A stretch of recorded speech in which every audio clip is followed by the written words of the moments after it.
വിശുദ്ധ ഗ്രന്ഥത്തിലെ 29-ാം സങ്കീർത്തനം. കർത്താവിന്റെ ശക്തമായ സ്വരം. സ്വർഗവാസികളെ, കർത്താവിനെ സ്തുതിക്കുവിൻ.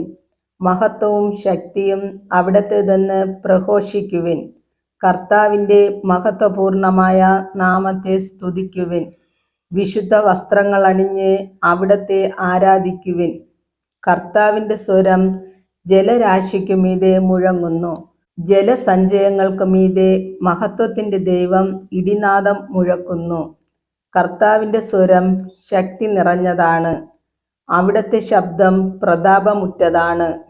കർത്താവിന്റെ സ്വരം ദേവദാരുക്കളെ തകർക്കുന്നു. കർത്താവ് ലെബനോനിലെ ദേവദാരുക്കളെ ഒടിച്ചു തകർക്കുന്നു. അവിടുന്ന് ലെബനോനെ കാളക്കുട്ടിയെപ്പോലെ തുള്ളിക്കുന്നു, സിറിയോനെ കാട്ടുപോത്തിനെ പോലെയും. കർത്താവിന്റെ സ്വരം അഗ്നിജ്വാലകൾ പുറപ്പെടുവിക്കുന്നു. കർത്താവിന്റെ സ്വരം മരുഭൂമിയെ വിറകൊള്ളിക്കുന്നു. കർത്താവ് കാദേശ് മരുഭൂമിയെ നടുക്കുന്നു. കർത്താവിന്റെ സ്വരം ഓക്കുമരങ്ങളെ ചുഴറ്റുന്നു. അത് വനങ്ങളെ വൃക്ഷരഹിതമാക്കുന്നു.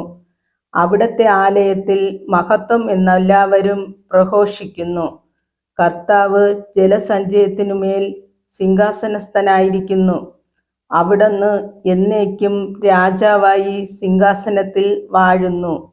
കർത്താവ് തൻ്റെ ജനത്തിന് ശക്തി പ്രദാനം ചെയ്യട്ടെ. അവിടുന്ന് തൻ്റെ ജനത്തെ സമാധാനം നൽകി അനുഗ്രഹിക്കട്ടെ.